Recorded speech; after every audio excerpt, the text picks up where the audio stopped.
que me interesa ahorita para el punto que vamos a tratar, de las proteínas. Correcto. Bien, ¿alguien más? Ahora, díganme, ¿qué leyeron del Gile? ¿Lo consiguieron, no lo consiguieron? ¿Lo leyeron, no lo leyeron? A ver, doctor, Víctor Marín. Sí, bueno, pues nos habla acerca de los canales iónicos, de los diferentes mecanismos de transporte, que hay pues estructuras en su membrana que van a ser que van a hacer la función como de un transporte completo, que funcionan ahí lo decía así, como unos rieles, tal cual, en el cual cruzan toda la membrana, y hay otros canales que nada más son unos poros que están llenos de líquido, que es como yo lo entendí que era como el conductor, pues, de los iones. Correcto. Y bueno, pues ahí la excitación y la señalización de aquí en el sistema nervioso, pues implica las diferentes reacciones a través de estos canales iónicos, y dentro de ellos los principales, el sodio, el potasio, el calcio y el cloro. Correcto, bien, bien, doctor, gracias. Entonces, pues sí, efectivamente, vamos a tener diferentes tipos de proteínas, las mencionamos la vez pasada, dijimos que estos tres ejemplos que se ven aquí son integrales, porque ocupan espacios, como bien dice el doctor, necesitamos de estas integrales transmembrana para poder llevar a cabo todos los mecanismos de excitación. ¿Ok? Estas tienen otras funciones, y dijimos que estaban las periféricas, que están adosadas, y las de anclaje o ancladas, que se unen a través de otra estructura. Bien, vamos a pasar al siguiente punto,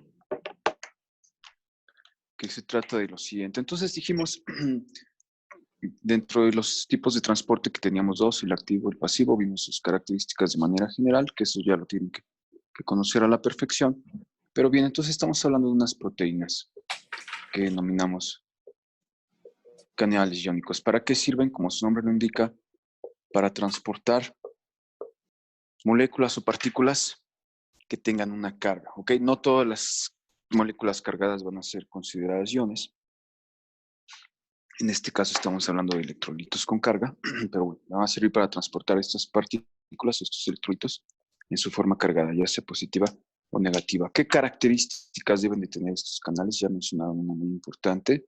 Sus proteínas deben de ser integrales transmembranas. Si tengo una proteína que solo ocupe una monocapa, pues obviamente no voy a poder transportar el ion a través de esta, ya sea de fuera hacia dentro de la célula o de dentro hacia afuera, ¿ok? Entonces, una de las principales características es que sus proteínas deben de abarcar espacio o de ocupar espacio en ambas monocapas. ¿Qué otra característica tienen? Que los canales iónicos tienen otra característica, que es la selectividad. ¿Esto qué quiere decir? Que van a permitir el paso de solo uno, o en algunos casos excepcionales, dos iones a través de la misma proteína, ¿ok? Pero no más. Por ahí existen algunos transportadores para más de uno, que no nos corresponden porque no están en la neurona, están en el sistema tubular renal, pero de manera general podemos decir que son selectivos, ¿ok? Y no solo en cuanto a la cantidad de iones que van a transportar, sino también en cuanto a su carga. Si transporta cationes, ya sea uno o dos, siempre van a ser cationes, si transporta anions, siempre van a ser anions. ¿Ok? Si tuviéramos el caso, como por ejemplo la bomba sodio y potasio, bueno, perdón, otro detalle es que los van a transportar en la misma dirección, y ahora sí a lo que voy, si viéramos el caso de la bomba sodio y potasio, que transporta en dos direcciones diferentes, pues tenemos que tomar en cuenta lo que vimos la vez pasada, que ya corresponde a un transporte de tipo activo. Entonces, las bombas no se consideran, a pesar de que transportan iones, no se consideran canales iónicos, se consideran de un tipo distinto. Bien, perdón. Entonces, características, sus proteínas deben de ocupar espacio en ambas membranas para que puedan transportar, y son selectivos. ¿Qué otra característica tienen? Bueno, la siguiente tiene que ver más bien con su clasificación. Esta la mencionamos brevemente la vez anterior, y vamos a ver ahorita. Otra característica es la presencia o ausencia de compuertas, y aquí vamos a tener dos tipos de canales. Unos que están configurados de esta manera y otros que están configurados de esta segunda y tercera, ¿ok? ¿Qué observamos? 3 proteínas integrales transmembrana. Esta es un canal sin compuerta y este es un canal con compuerta en su estado de reposo y en su estado activo, ¿ok? Cuando permite el paso de los iones, ahorita vamos a hablar de la conductancia, se considera que está en su paso activo. Cuando está con la compuerta cerrada y se impide o hay resistencia al flujo de los iones, se considera que está en estado de reposo. Y después vamos a hablar de los que tienen más de una compuerta. Bien, entonces, que sean integrales transmembrana, que sean selectivos para máximo 2 iones y con la misma carga, y la presencia o ausencia de compuertas. A estos que no tienen compuerta son aquellos canales que denominamos canales de fuga. ¿Qué característica tienen? Bueno, ya lo dijimos, no tienen compuerta, por lo tanto, no pueden cerrar.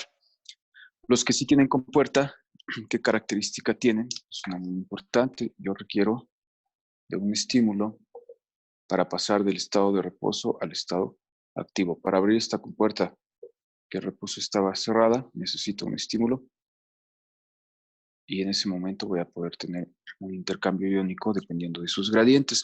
¿Qué tipo de estímulo? Bueno, pues eso me va a dar también la clasificación. Los estímulos pueden ser químicos o pueden ser físicos. En cuanto a los químicos, pues obviamente nos referimos a ligandos. Puede ser un neurotransmisor, puede ser un fármaco, etcétera. Y a los físicos, pues tenemos los lumínicos, los voltaicos, los térmicos, que pueden ser para el frío o el calor,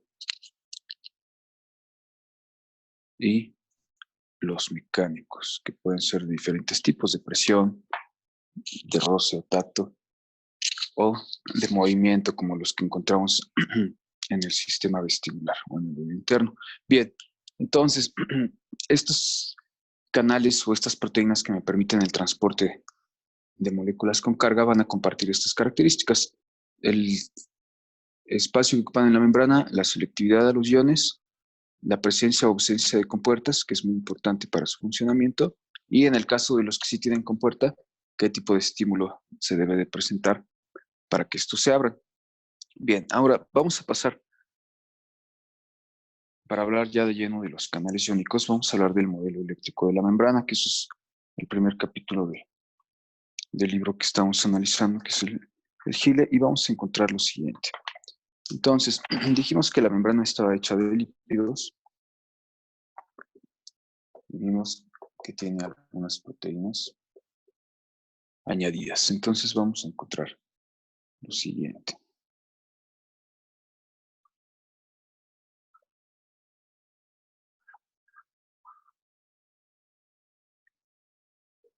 Bien, este es el modelo eléctrico de membrana. Realmente es sencillo, incluso creo que lo llegamos a ver en alguna clase en el hospital. Pero bueno, nos permite entender la importancia de los canales iónicos. Entonces, la membrana, por sus componentes que son lipídicos, estos lípidos van a funcionar como aislantes. ¿Ok? ¿Aislantes de quién? Pues obviamente de las cargas eléctricas. Por sus características físico-químicas, ya los describí en la vez pasada, son antipáticos, tienen una cabeza polar, tienen sus cadenas de ácidos grasos, etcétera.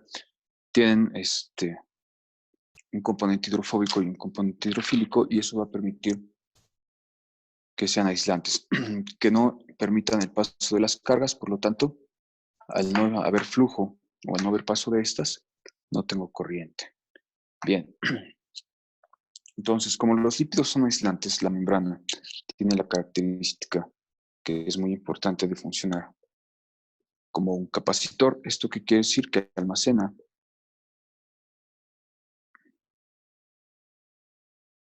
y separa las cargas. Entonces, en el modelo eléctrico de la membrana, pues yo voy a observar lo siguiente, ¿ok? Aquí voy a tener cargas positivas y aquí voy a tener cargas negativas. Están separadas y están almacenadas. ¿Qué es lo que está sucediendo dentro de mi célula?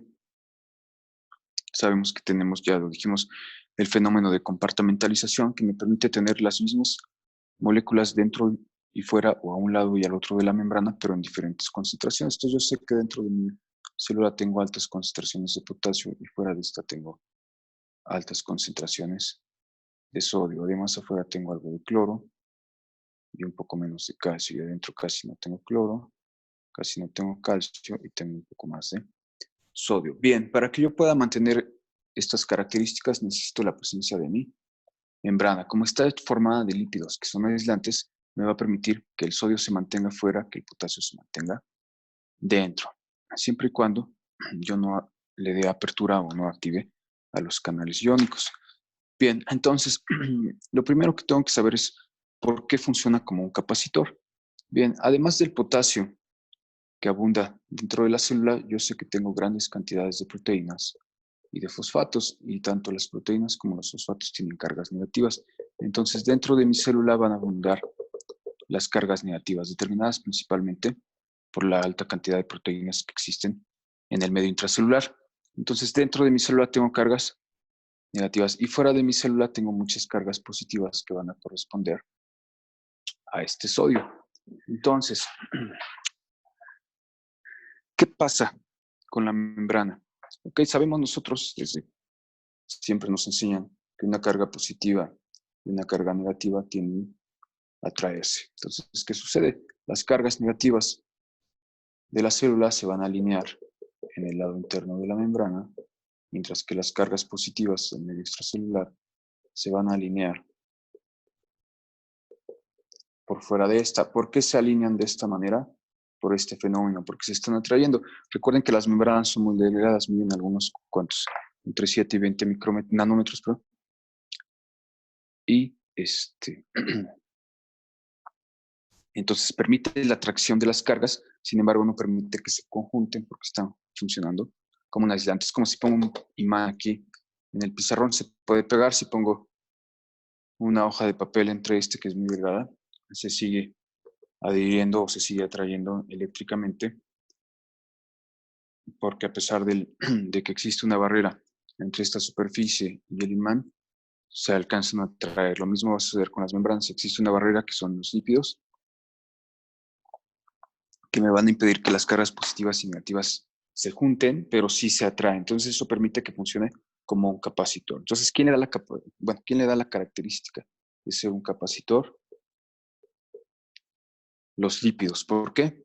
Porque permite que se atraigan las cargas, más no que se junten. Entonces, esa es su primera característica del modelo eléctrico, la capacitancia. Bien, entonces, ¿cómo vamos a definir a la capacitancia? Como la capacidad que tienen los dispositivos, en este caso la membrana, de almacenar y de separar las cargas. Después tengo dos conductores. Okay, este que está aquí, este que vendría siendo el líquido extracelular porque corresponde a las cargas positivas, y este que sería el líquido intracelular porque corresponde a las cargas negativas. Tengo dos conductores a través de los cuales van a estar fluyendo estas cargas, y aquí tengo una resistencia. Esta resistencia va a corresponder a una proteína. Entonces tengo aquí mi proteína. Supongan que este fuera el interior de la célula y esto fuera el exterior, ¿no? Entonces tengo aquí mi canal. Cuando mi canal está en reposo, o sea, con su compuerta cerrada, hablo de que tengo resistencia. ¿Qué es la resistencia? La oposición o la incapacidad de generar flujo. ¿Okay? ¿Por qué no tengo flujo aquí? Supongo que aquí tenía el potasio y acá tengo el sodio, porque está cerrada la compuerta para alguno de estos iones, y el resto de mi estructura, que está formada de lípidos, pues es impermeable a estos. Pero ¿qué sucede si yo aplico un estímulo aquí? Se va a abrir mi compuerta y en ese momento, ya sea que el sodio se meta o que el potasio se salga, cambio de un estado de resistencia a un estado de conductancia. Y la conductancia la vamos a definir como el flujo o como la generación de corriente. Entonces vamos a suponer que este canal que tengo aquí es un canal para el sodio. Aplico mi estímulo, ¿qué sucede? Se abre la compuerta y en ese momento el sodio se mete. ¿Qué estoy haciendo? Estoy incrementando la conductancia del sodio hacia el interior de la célula. ¿Por qué se mete? Simplemente por su gradiente electroquímico. Entonces tenemos tres conceptos que son importantes para entender a los canales iónicos. La capacitancia, que es esta característica de almacenar y separar cargas. La capacitancia se mide en una unidad física, que son los Faradays. Ok, tenemos otro que es la conductancia, que es el flujo.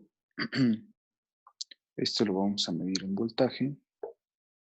Y dijimos que teníamos otro que era, cuando está aquí cerrada la proteína, va a ser la resistencia, y la resistencia la vamos a medir en omegas. ¿Okay? Esto es importante para pasar ya a la parte de los canales iónicos. Entonces, para cualquier función, y obviamente la más importante, que es la transmisión de los impulsos, yo voy a necesitar el flujo de cargas a través de estas proteínas, que mientras estas estén en reposo, van a generar resistencia.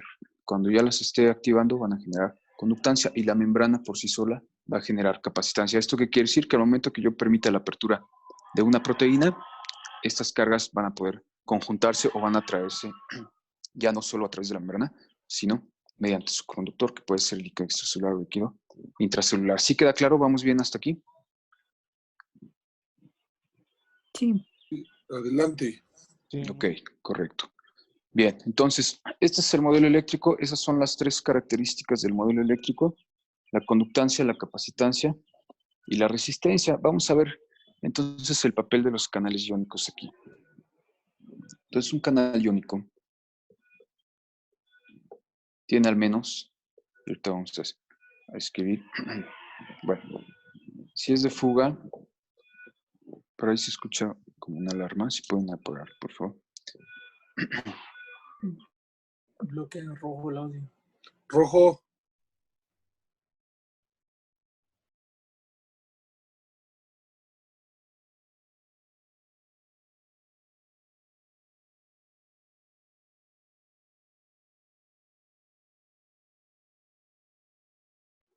Beto. No te escuchamos, güey.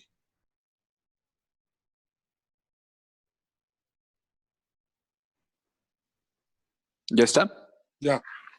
Ok, perdón. Bueno, vamos a retomar esto. No se oyó nada de esta parte, ¿verdad? Bien.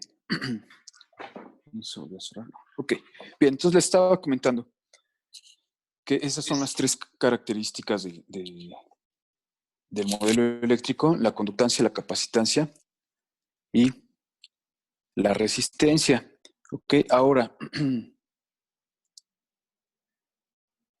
vamos a analizar entonces el papel o la importancia de los canales en este fenómeno. Entonces yo tengo una célula, ya no voy a poner la lista, vamos a poner así. Yo tengo una célula, a que se les ocurra, puede ser o no una neurona, puede ser o no excitable, van a funcionar de la misma manera. ¿Ok? Y estas células pues van a tener dos tipos de canales. Los canales que ya mencionamos, los de fuga, que existen para el potasio y para el cloro, y los de compuerta, que existen para el resto de los iones, el que se les ocurra. ¿Ok? Mencionamos hace rato los cuatro más importantes, pero también existen para otros no tan importantes como el zinc, el magnesio, etc. Bien, entonces, ¿cuál es la importancia o qué tienen que ver estos canales con el modelo eléctrico? Vamos a hablar primero de los de fuga. Como ya dijimos, no pueden cerrar, por lo tanto, estos van a generar una conductancia constante y obviamente van a generar poca resistencia o nula resistencia, obviamente solo para estos iones. Si yo hablo de la resistencia al sodio en un canal de fuga, pues obviamente es muy alta, porque ya dijimos que no los hay, solo hay por el potasio y para el cloro. Pero tienen baja resistencia. ¿Por qué hay baja resistencia? Porque no se pueden cerrar. ¿Ok? ¿Y por qué tienen una conductancia constante? Porque todo el tiempo puede estar intercambiando ya sea potasio o cloro a través de estas estructuras. De estos, el más importante es el de potasio, porque se expresa en todas nuestras células. El de cloro lo dejo entre paréntesis porque no todas nuestras células lo tienen. El de potasio sí. Y es muy importante porque de este fenómeno, de esta conductancia constante o de esta falta de resistencia por los canales de fuga, o dada por los canales de fuga, es que vamos a generar y vamos a poder mantener un fenómeno muy importante que denominamos potencial de membrana en reposo. El potencial de membrana en reposo depende básicamente de que existan canales de fuga. Si estos canales de fuga de potasio fueran bloqueados o no existieran, perderíamos nuestro potencial de membrana en reposo y nuestras células estarían despolarizándose probablemente de manera automática, algo similar a lo que sucede con el sistema de conducción cardíaco. No depende de potasio, depende de sodio, pero sería algo muy parecido. Bien, entonces, ¿cuál es la importancia de los canales de fuga de potasio? Basados en que no pueden cerrarse, generan una conductancia, en este caso el potasio constante, y una baja resistencia. Y eso me va a permitir generar y mantener mi potencial de membrana en reposo. Por el contrario, ¿qué sucede con los de compuerta? Ya dijimos, requieren de un estímulo para que puedan cambiar de estado, ya sea de reposo activo o de inactivo activo. ¿Para quién es? Para el resto de los iones. Y de este fenómeno, o estos fenómenos, estos canales que son de alta resistencia y baja conductancia, ojo, durante el reposo, y que esto va a cambiar una vez que se aplica un estímulo, de estos canales van a depender el resto de los fenómenos, como cuáles, como el potencial de acción,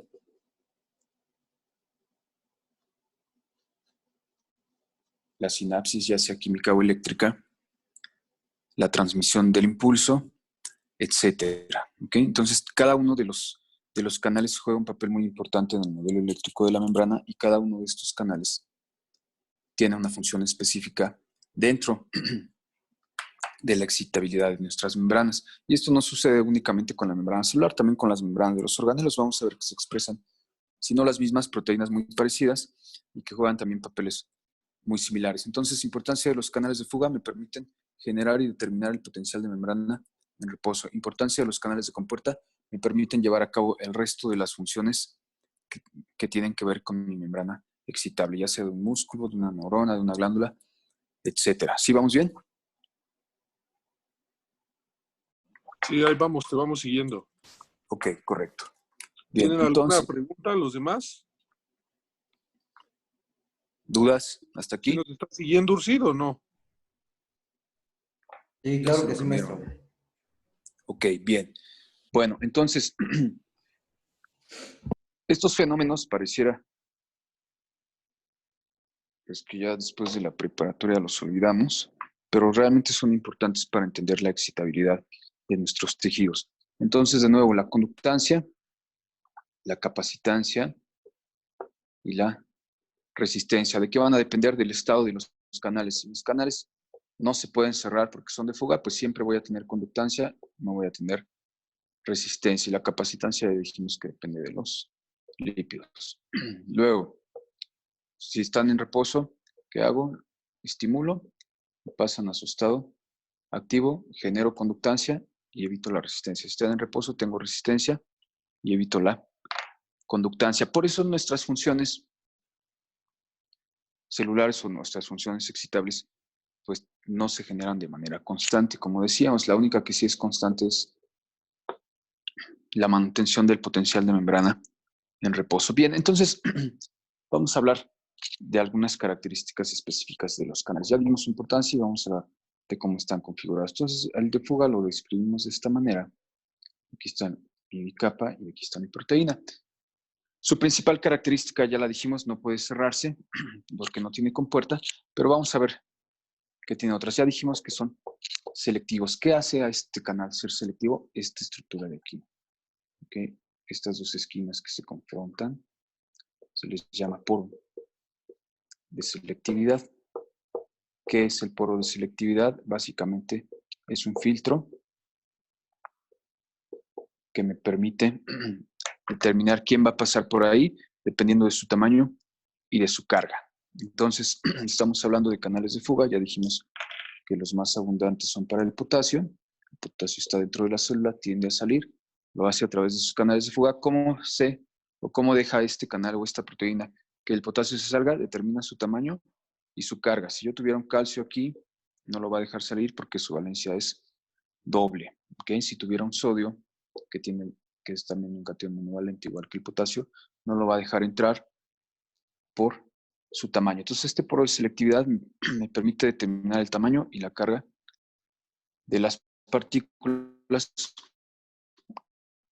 Por lo tanto, dependiendo de su gradiente, que éstas puedan entrar o salir. Entonces, ¿cuál es la característica de luz de fuga? La proteína, recuerden, tiene diferentes estados ácidos, ¿no? Entonces, aquí mi cadena se va plegando y me va dando el resto de los estados. En este caso, necesito que esta cadena sea una cadena multipaso. Y ya mencionamos, tiene que ser transmembrana. Cuando hablamos de una cadena multipaso, nos referimos a que esta atraviesa la membrana en más de una ocasión. Entonces, la cadena, para que pueda generar este poro, o para que pueda formar este canal, necesita atravesar la membrana en diferentes ocasiones. Entonces, es una proteína multipaso transmembrana. ¿Qué característica tiene? Que ese plegamiento me va a formar un poro de selectividad, que dependiendo del tamaño y la carga de los iones, permite o impide su paso a través de este. Por el contrario, con los canales de compuerta, pues vamos a ver que están configurados de manera distinta. Un canal de compuerta, vamos a poner aquí dos ejemplos.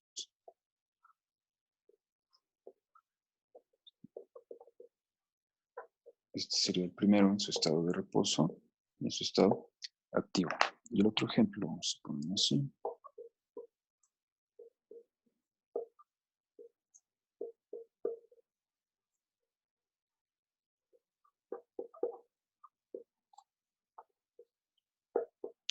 Reposo, activo e inactivo. ¿Por qué este tiene tres estados?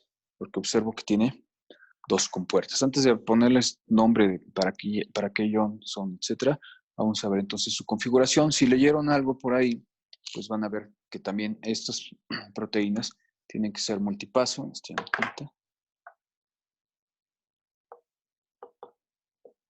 Tienen que ser multipaso y tienen que ser transmembrana. ¿Esto qué es? Ya dijimos que la cadena de aminoácidos atraviesa la membrana en diferentes ocasiones. Y esto, en el caso de los canales iónicos que tienen compuerta, vamos a ver que están formados de diferentes subunidades. ¿Okay? Esto es por el mismo plegamiento de las proteínas. En su configuración terciaria van formando subunidades que en conjunto llegan a la cuaternaria y forman como tal el canal. Pero bien, ¿cuál es la importancia de estas subunidades? Entonces, si ustedes se pueden analizar los canales iónicos uno por uno, los vamos a encontrar. Por ejemplo, en el de aquí abajo sería un ejemplo clásico por las dos compuertas. Un canal de sodio, voltaje dependiente. Quiere decir que necesito un estímulo eléctrico aquí para pasar del reposo al activo. Bien, ¿qué característica tiene este canal? Tiene dos compuertas. Pero bueno, ¿cómo tiene que ser? Tiene que ser multipaso, tiene que ser transmembrana y va a formar diferentes subunidades. Entonces, el plegamiento de esta cadena de aminoácidos, en el caso del canal de sodio voltaje dependiente, y esto es muy importante, nos va a formar por lo menos 5 subunidades. A estas les vamos a llamar subunidades beta. Y son muy importantes porque estas subunidades beta de los canales de sodio voltaje dependientes son blanco de diferentes moléculas, como pueden ser algunos anestésicos, como lo son las benzodiazepinas. ¿Okay? Algunos compuestos que han tomado algo de relevancia últimamente en el campo de estudio, como los flavonoides, etcétera. Entonces, estas subunidades que voy a configurar mediante el plegamiento de mi cadena de aminoácidos son de suma importancia porque no solo me van a permitir determinar para qué ion, en este caso, dijimos, son para el sodio.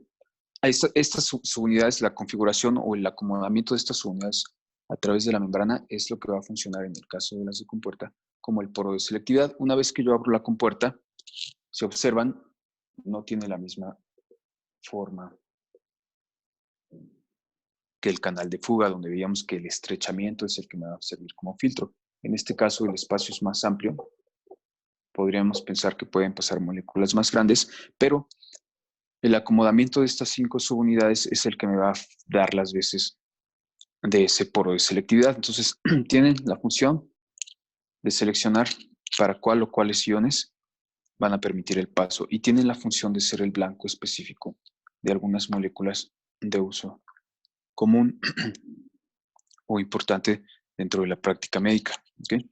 Entonces, si estas subunidades fallan genéticamente, si los genes que codifican para estas no están codificando de la manera adecuada, si se degradan, que también existe la degradación proteica, si se cortan mal las cadenas de aminoácidos, si se pliegan mal, si se acomodan de manera inadecuada, nos van a dar diferentes trastornos que son los que denominamos canalopatías. Si leyeron el artículo, que yo creo que lo vamos a analizar en la siguiente clase a detalle, pues nos habla de diferentes tipos. Puede ser el cáncer, puede ser trastornos neurodegenerativos, puede ser dolor de tipo neuropático, etcétera. ¿Qué quiere decir?